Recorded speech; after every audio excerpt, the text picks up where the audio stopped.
Është zhvilluar në Institutin Yunus Emre Dita e Kuzhinës Turke. Në këtë aktivitet u promovua dhe libri i kuzhinës, Kuzhina turke me receta shekullore. Drejtori i Institutit të Yunus Emre, Ogujan Sagugluk, tha se veçantia e kuzhinës turke është pasurimi nga kultura të tjera si shkakishtrirës gjeografike. Këtë vit e festojmë për herë të katërt dhe ajo që vlerësojmë më shumë është vlera e kuzhinës turke.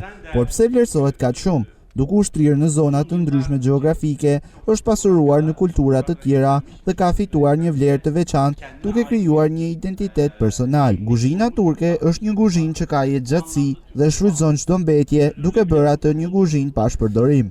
Ndërkohë edhe Recep Hida, drejtori i shtëpisë botuese Fanoli, vlerësoi botimin e këtij vëllimi të veçantë. Këtë vit në Shqipëri festohet duke patur në duar të libër kaq të rëndësishëm me titull Kuzhina turke me receta shekullore, botuar nga shtëpia botuese Fanoli që unë drejtoj.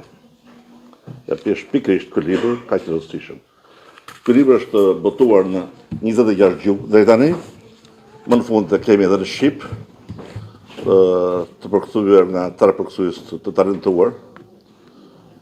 Nuk po i rëndis emra sa mos harroj në një dhe bëj një gabim, po mund t'i shikoni aty të shkruar.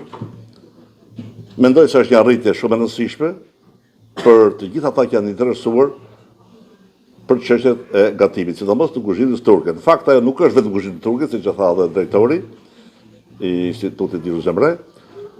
Kuzhina turke është një përzierje, një amalgam e receta më të mira, jo vetëm të trashëgimisë të gatimit turk, por edhe të gjitha vendeve ku ka qenë shtrirë Perëndia Osmane. Në këtë aktivitet morën pjesë personalitete të ndryshme, të cilët në fund edhe shijuan një pjesë të kuzhinës turke të përgatitur nga Instituti Yunus Emre.